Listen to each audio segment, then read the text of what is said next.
principle number 7 today. It is titled Engage Me. You can make me convince myself.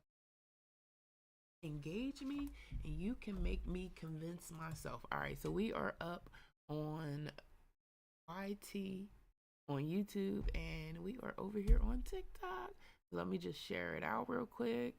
If you can share it to 5 lovely, 10 lovely, 15 lovely women, that'll be wonderful. I'm sending it out to everybody. I have missed Heeb's live this week a couple times. I don't know if I just shared it out. It feels so slow. I don't know what's going on, but okay. You know this phone been acting weird today.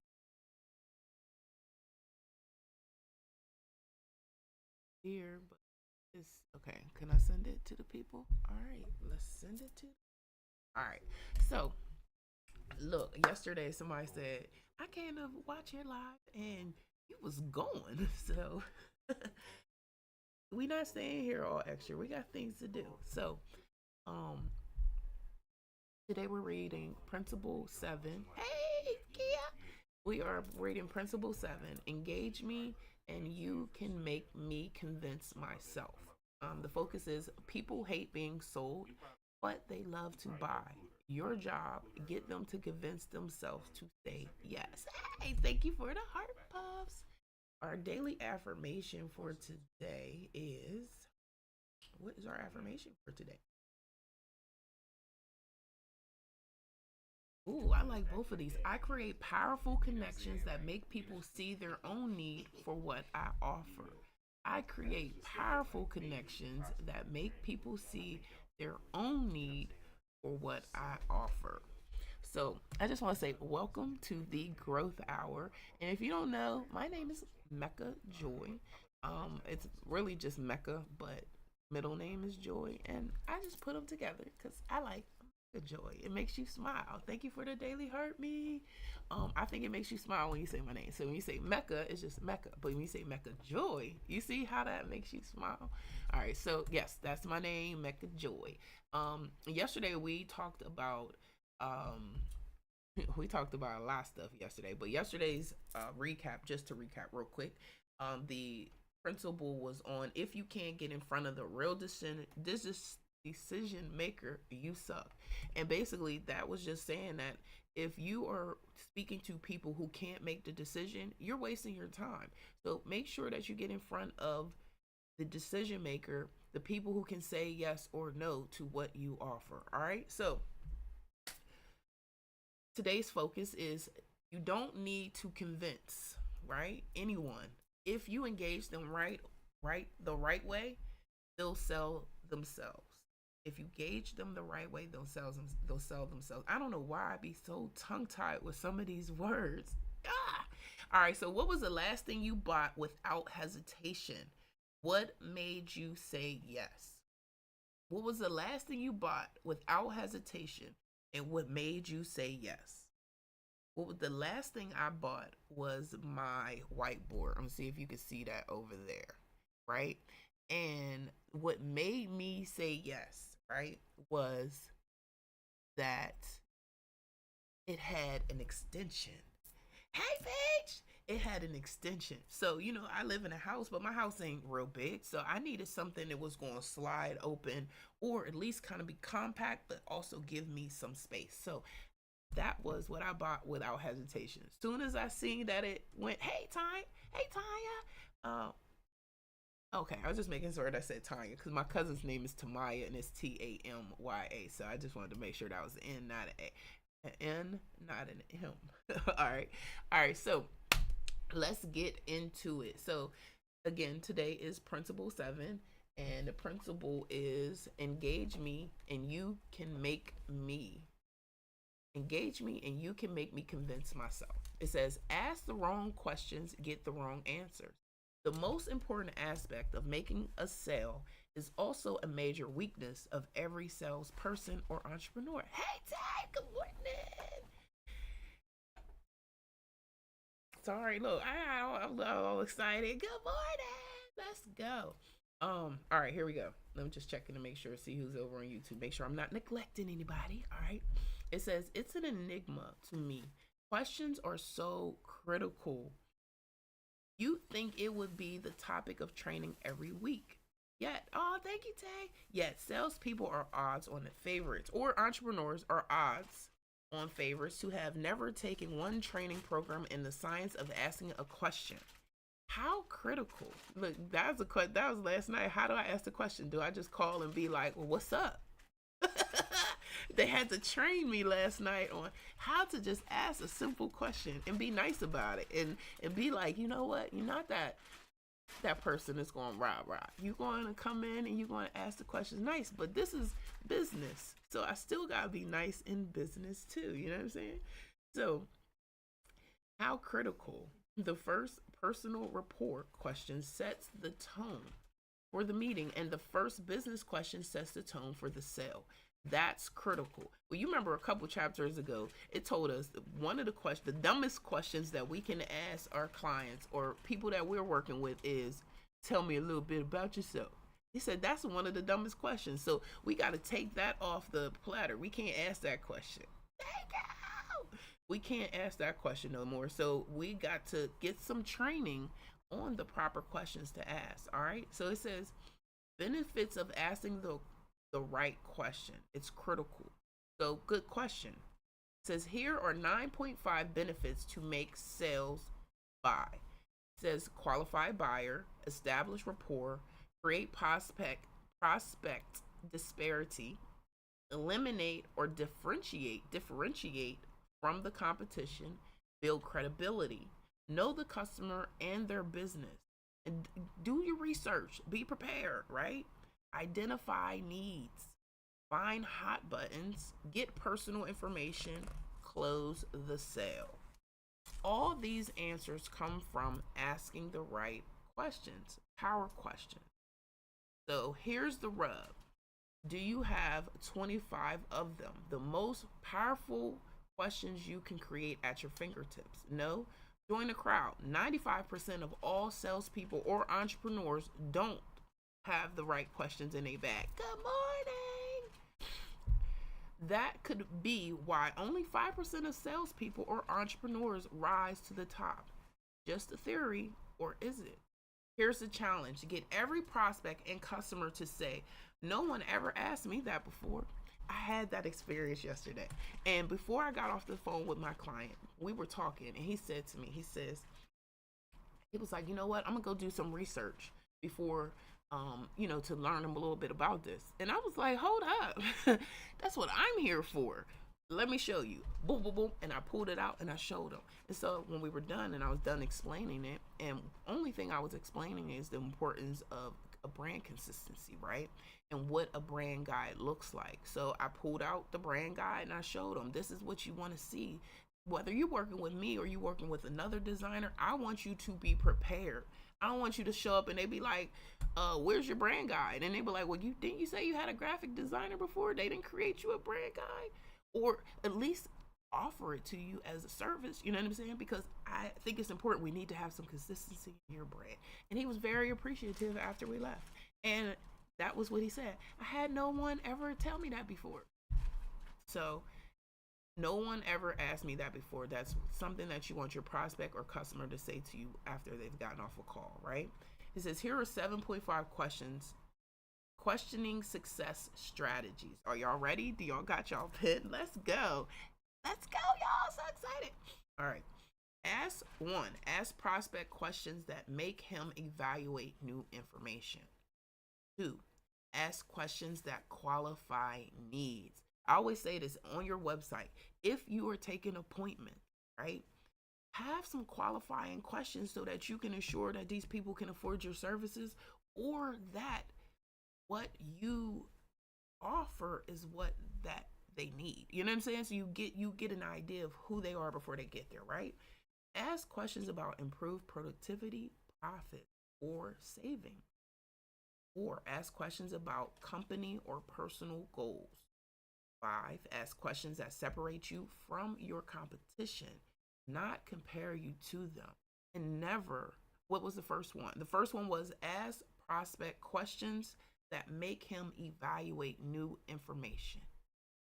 Ask prospect questions that make him or her evaluate new information. So for example, right, when someone comes to me for a website design, one of the questions I ask them is, who are you going to be using for your email marketing, right? And they're like, huh? I never thought about that, right? Because at the end of the day, if you're not using Wix, or, I mean, you can use Wix and still have your own separate email marketing platform. But if you're coming to me for a website, 9 times out of 10, I know you don't have email marketing set up. If it's a website revamp, you might have it, right? So that's one of the questions for me that I feel is a question that has a customer or client evaluate new information, right? And we'll get into it, right? So here we go. 4, ask questions about company or personal goals. 5, ask questions that separate you from your competition, not compare you to them. And this is one thing.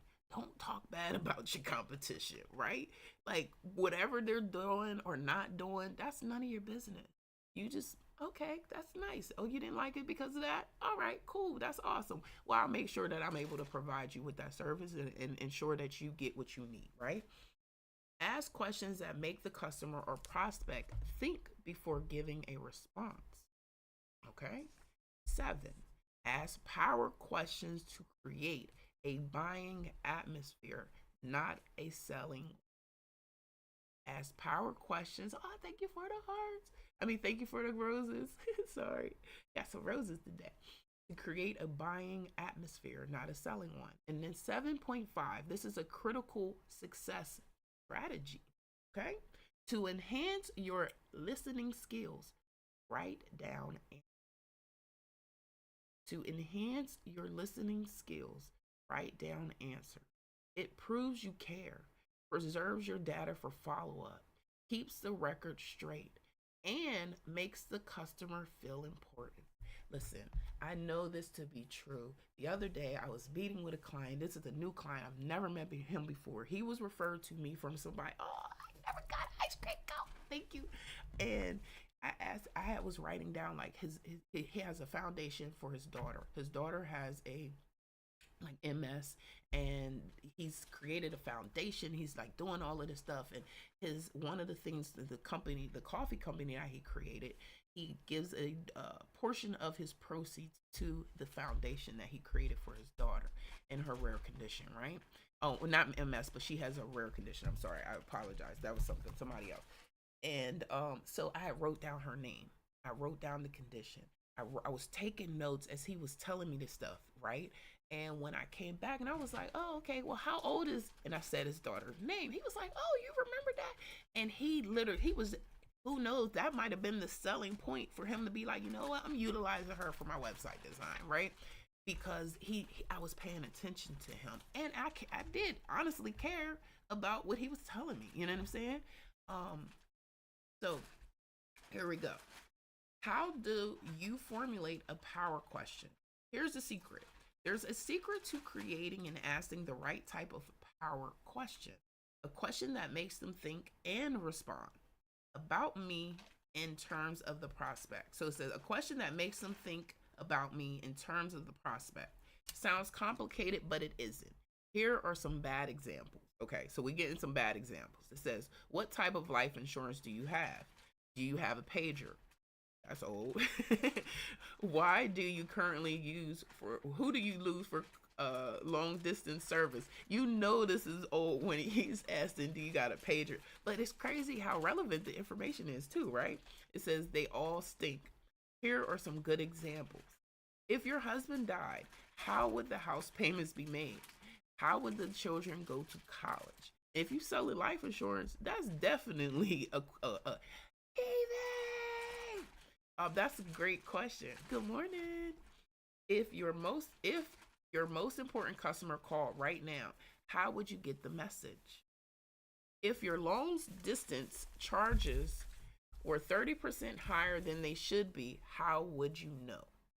All these questions make the buyer think and respond in terms of his own interests and answer in terms of the seller. Wow. HJ! Sorry, y'all, I get distracted. So, listening to this, and I feel like, damn, book is old, but it's crazy because I'm reading it and I'm just like, some of this stuff is so relevant today to still do in business. So it's really amazing. All right, so here are a series. Let's say a trained sales team. Here's a series of questions designed to make my prospect think about himself and answer in terms of me.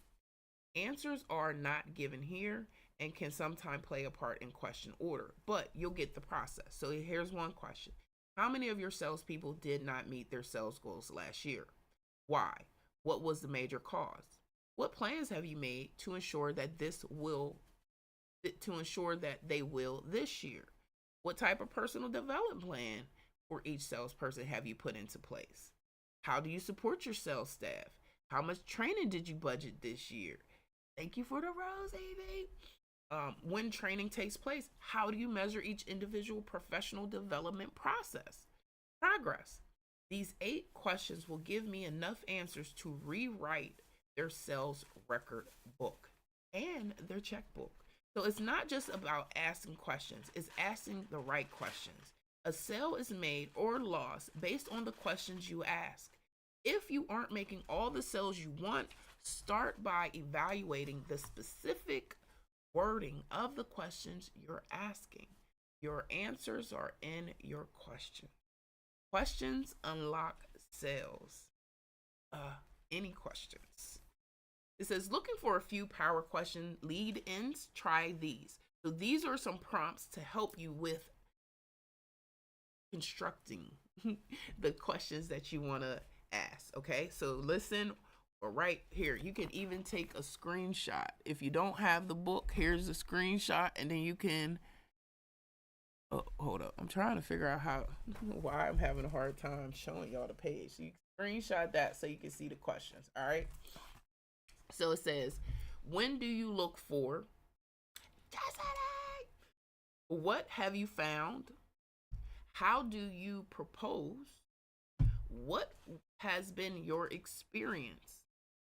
How have you successfully used? Oh, we just had a question that was perfect for you. Hold on, let me go back real quick. It said, this is a good question. We got to ask the right questions. Remember, and you know what? You probably are the right person. You ask the right questions for your industry and what you do. So it says if you were in, I'll come back to it. All right. So we're reading, these are power question lead-ins, just so FYI. All right. So here it goes. How have you successfully used? How do you determine? Why is that a deciding factor? What makes you? What do you like about? What is one thing you would improve about? What would you change about blank? Do not say what don't you like about. So it says don't say what you don't like about, right? It says what would you change about. So that is the wording that he's talking about, right? Are there other factors? What does your competitor do about? How do your customers react to? So just in case you want to screenshot those prompts of questions, you can do that real quick. Boom. All right. It says to use questions successfully, they must be thought out and written down in advance. Develop a list of 15 to 25 questions that uncover needs, problems, pains, concerns, and objections.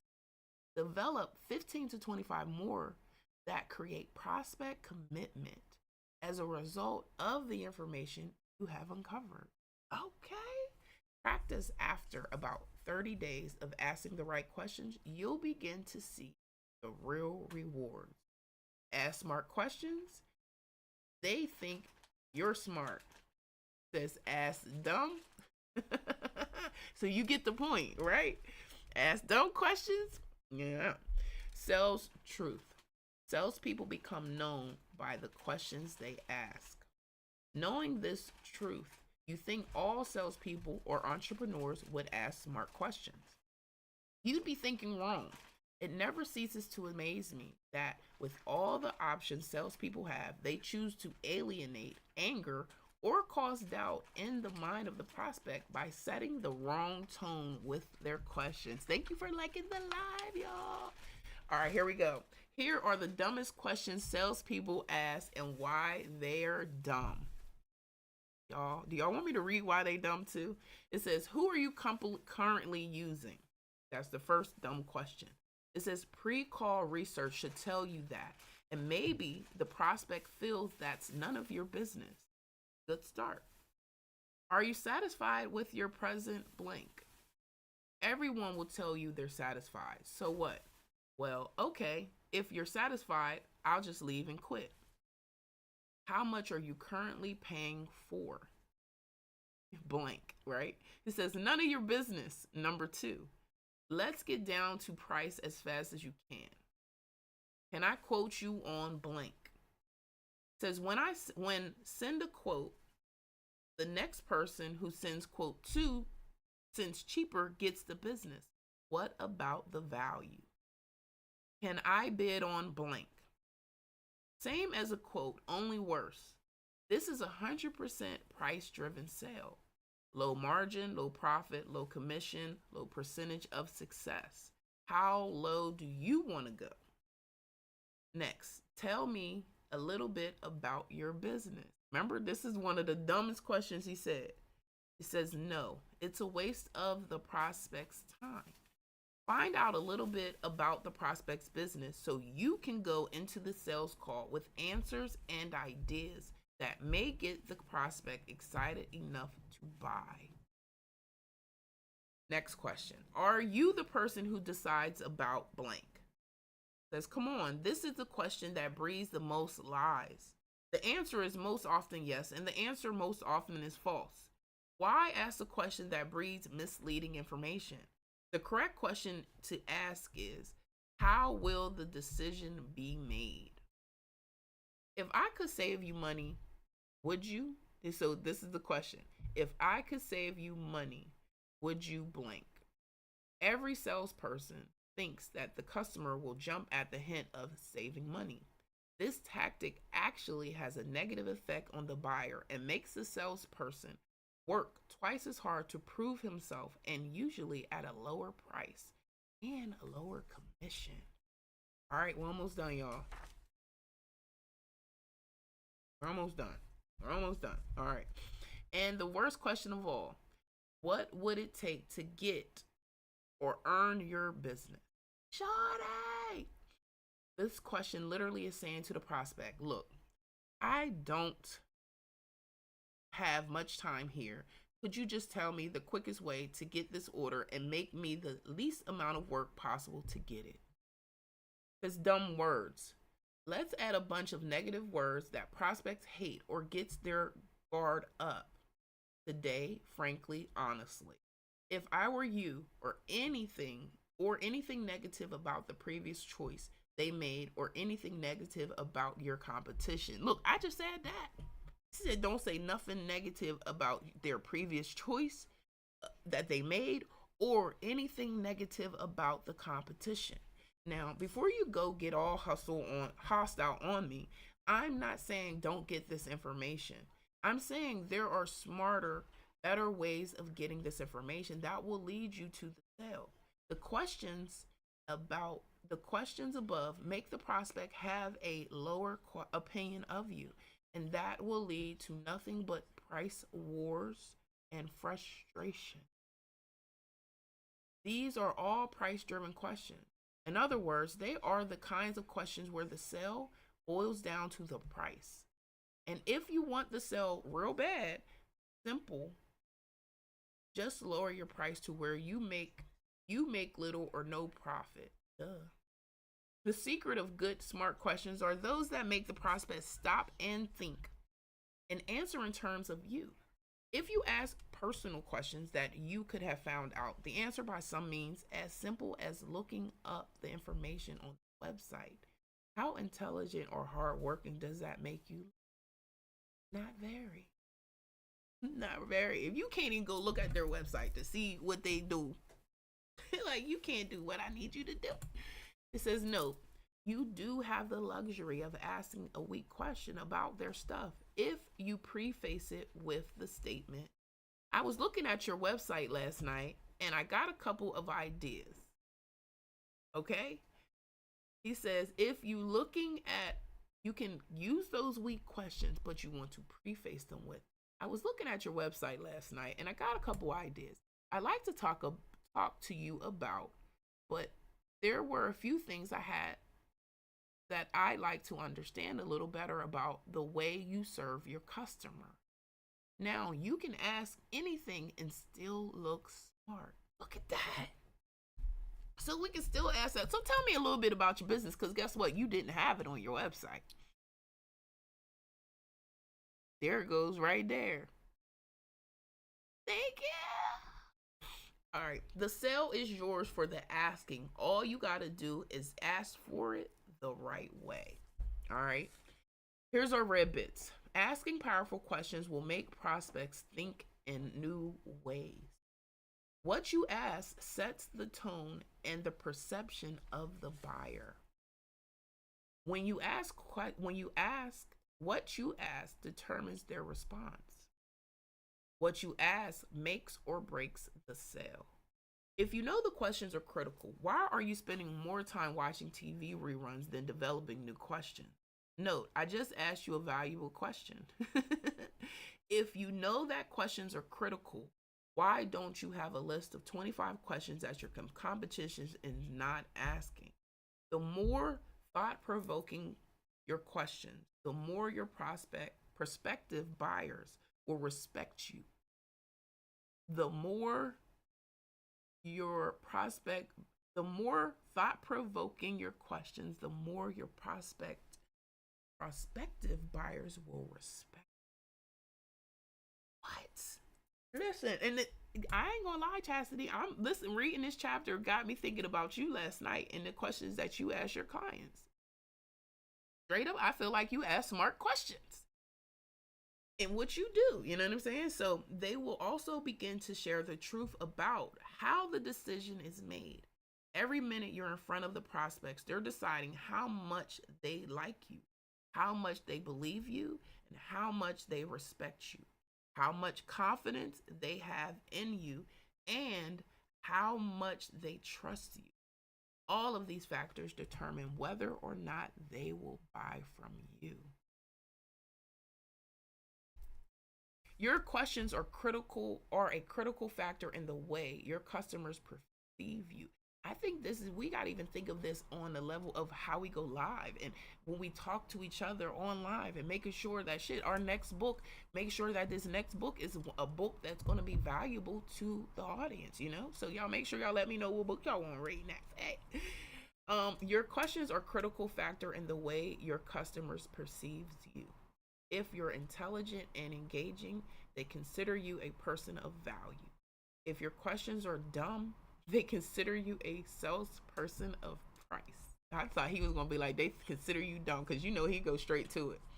So here's a character. I love these. It says, Larry became the top salesman in his company once he learned the power of effective questions. So he's at the table reading. He says, do you realize I'll get fired if you don't buy something? He says, can you live with yourself if the bank takes my house and my children have to sell their toys on eBay? How will you feel when our poodle starts eating people to survive? Thank you for the donut. It's not hard sell. It's heart sell. HEART. Good questions get to the heart of the problem, need, situation very quickly without the buyer feeling like he or she is being pushed. Heart sell. Y'all, I feel like we talked about that. That is the end of chapter 7. And I always say, when people always ask me about, well, what price should I set? I be like, set the price that feels good with your heart. So hearing him say heart sale is like, it was right on it. It was right on it. So what y'all feel like? I feel like those questions were really, really good. I really do, because I feel like I know for myself, I've asked for I have asked some of those dumb questions before in meetings. And I think that one of my tasks that I'm going to be adding to my list of to-dos is setting up 25 questions.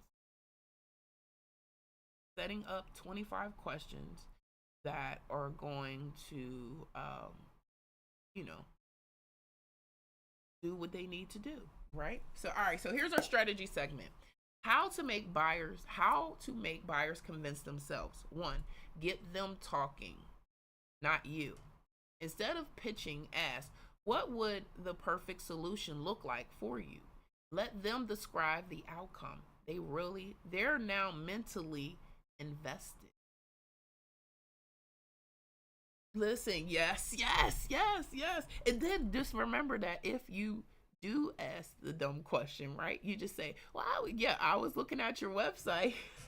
I was looking at your website and I noticed that I didn't have no information to read about you, right? I was looking at your website and I noticed that there was no website for me to learn anything about you. You know what I'm saying? So yeah, that is that is that is what I like. All right. So 2, get a try it before you buy it moment. Give a taste of the value before they commit. Demo, sample, free experience. Let them feel the win. Look, yes, I was looking at your website and didn't see it.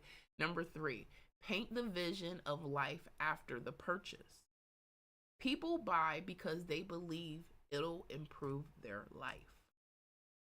Use storytelling. Imagine how much easier your problem blank will be once you have the solution. So you can, for example, let's say, imagine how much easier your family's life will be if something happens to you and you purchase this life insurance, right? They'll be able to cover all the things. They'll be less stressed. You know what I mean? So drop make it make sense in the chat if you're done forcing sales and ready to attract buyers. Drop a make it make sense in the chat if you're done forcing sales and ready to attract buyers. Make it make sense. Let's go. All right, so today's challenge. Thank you, Chaz. Number 1, instead of pitching today, ask open-ended questions and let someone else sell themselves. Instead of pitching today, ask open-ended questions and let someone else sell themselves. So, what's it saying? Stop talking so much. Ask the right questions. They'll sell themselves. They'll tell you what they need, right? So, number 2. Hey, Thriving. Number 2. Try framing your offer in a way that paints a vision, not just a product. Hey, thank you for the daily heartbeat. Number 2, try framing. Let's go. Try framing your offer in a way that paints a vision, not just a product. Thank you. Number 3, watch how people respond differently when they feel in control of the buying decision. Watch how people respond differently when they feel that they're in control of the buying decision. They like, look, you either gonna buy from me or you not. I know what this is what it is. Right? You in control. I want you to be in control. I listen. I want you to be in control because we gonna get this work done. You gonna get this work. All right. So the best sales aren't forced. The best sales happen when the buyer is so engaged they can't imagine saying no. I'm gonna tell y'all about a story about a client I was working with a few months ago. She came to me. She wanted to do a one-page website. And mind you, she was a referral to someone I never even worked with. They just told her about me, that they heard that I do good work because somebody else was praising me. And so she came to me. Long story short, we got her website done. She got a merch store set up. Mercedes! She got a merch store set up. all of this, right? And so just recently, that same person that introduced me to them, I was on a call with them, and he was like, so and so speaks so highly of you. You did the thing for her. That's all she keeps talking about. And good morning, good afternoon. Yeah, it's still morning for me over here again. And every time that I meet with her, and she's just like, Mecca, thank you so much. I feel like she's probably like one of my top clients that I feel like I was able to train her on how to use her website. She's going in, and mind you, I create a whole goodbye guide for clients, right? Thank you for the process.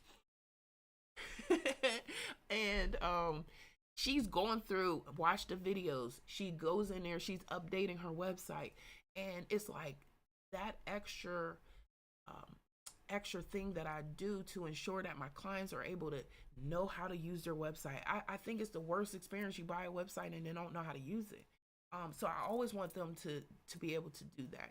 So knowing that she is using this stuff and she appreciates what she has, it makes me so excited. Every time I go to her shop and just check it out, she done created some new stuff. She got new merch in there. So I say all that to say, in that experience with that lady, it was one of those things. She told me what she needed, and I delivered on that for her. She was confident because somebody told her that I could do what I could do. But I realized sometimes you get in situations where somebody gives you a praise of somebody, and then you realize they don't perform and they didn't do what they said they was going to do. So I'm glad that I can be that individual. I ain't perfect, shit happens, but I definitely love those moments where I'm able to give, and make sure that the buyer is so engaged in the process that they're like, this was way worth it. You know what I'm saying? She got training, she got all types of stuff out of that experience working with me, and I'm realizing for myself that my work is an experience. You know, the ladies last night, if y'all not in the Growth Hour Collective, y'all better get in, because last night we decided that we gonna be tightening it up. So what the Growth Hour Collective is, so before I go, I'll tell y'all about it. The Growth Hour Collective is a space for us to get things done, but also support each other and hold each other accountable. So last night we had our first Growth Hour Collective meeting, and we met online and we got on Zoom. We did have some, we talked a little bit, and they definitely helped me iron out some things that I was experiencing in my life and I was trying to work through. We also got some work done. A couple at the beginning of the call, we set some goals. One was chat. No, who was it? Lee. She set a goal of doing one thing. I think by the time we left the call, she got three things done. Kay was working on her website. I was working on organizing I was working on getting some posts done for the Growth Hour, and I was doing some other stuff for getting my CRM, organizing my CRMs to know who so I can start nurturing my past clients, right? Because I'm not doing that, and that's something I'm like, what the hell? And look, and Chassie said she got double the work done too. So this is a space for us to get work done. That's it, right?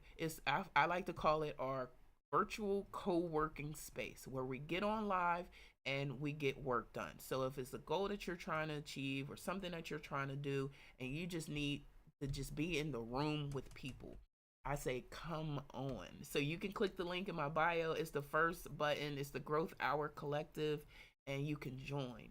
I also want to say that this also a place so if you have a problem, if there's something that you're struggling with and you need some support, we have life coaches that are in this group. We have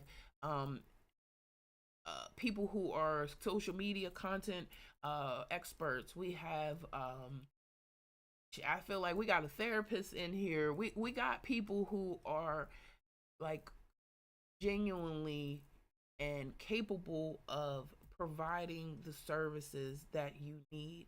But we're doing this in a way that we're paying back so that you can get over the hump. So I'm not saying that we're going to create your whole website for you, right?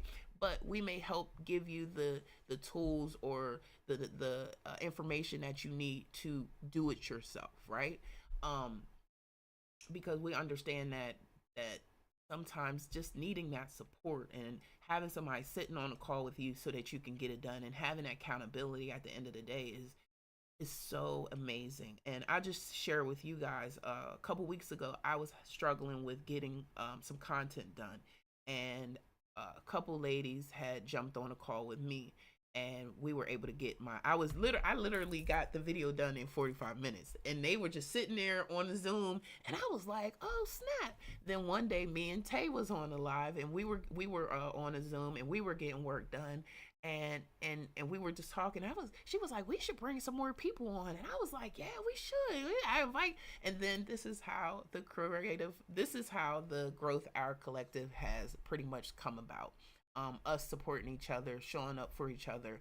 And I want to welcome and open it up for other people to come in, so that you're able to achieve your dreams, and I know that it's important that we push ourselves, right? But I also understand that sometimes having the community to support you, or having people, you might not even say anything. You might come on and just be like, I'm just gonna come. Well, you got to say something, because it's all about networking too. So you got to come on, you got to say who you are, what you're doing, you got to speak your intention for the live or for the Zoom, and what you're trying to get done. And at the end, we talk about it, and we talk about what we got done and what we didn't get done, and how we're going to do better. So I invite you all who are here and who has not joined to register. If you can't register online, and just let y'all know, I only put the birthday and phone number there, so that in the future, when I have more money, right, or in the future, I want to make sure that I'm sending you information about on your birthday, or just being able to pour into you in different ways. The phone number just let you know that yes, eventually we want to do like some SMS texting to let everybody know when we're going live and stuff like that. But I'm not trying to use nobody's information. I'm not selling information. I'm not giving it away to nobody. So just let you know. I know somebody asked me the other day. I was like, Mecca, why are you asking for my birthday? Because I want to send you a birthday gift. Damn, I like birthdays. You know what I'm saying? So I want to send you a birthday gift. And yes, eventually we may text you, So, but if you don't feel comfortable with that, you too, okay, I'll see you later. If you don't feel comfortable with that, you can DM me your email address, and I'll put you on the list. But that's it about the Growth Hour. But I would love to see y'all there. I love to see y'all achieving y'all goals. And that's pretty much it. So remember, the best sales aren't forced. The best sales happen when the buyer is so engaged they can't imagine saying no. It's your girl Mecca Joy. It's a Rizak. Same place, same energy tomorrow. Same place, same time, same energy. I'll see y'all tomorrow. Keep growing, keep going, keep glowing. And just remember, tomorrow we're diving into principle number 8, and we're almost done with this. If you can't make them laugh, you can't make them buy. Let me know if you want, if you have any questions, DM me. If you need some help with something, I love you guys. I thank you all for being here. What? Foxy? I'm so sorry. I thought I've been inviting you every day we've been doing this live. I'm so sorry. Well, I'll make sure I send you the link so you can sign up, or send me your DM. I could have swore you sent me your email, and I sent you the email too. But I'll check. But don't miss next week, because we'll be there next week. All right. It just came today. No, I've been sending emails out since last week. I'm sorry if it just came. That's the technology, man. It's this, I don't know what's going on. It's been acting weird. But I appreciate you for being here. I hope to see you next week. And I love you guys. I love you, ladies and gentlemen. And peace out. I'll see you later. Same time tomorrow, 11:11. Love y'all.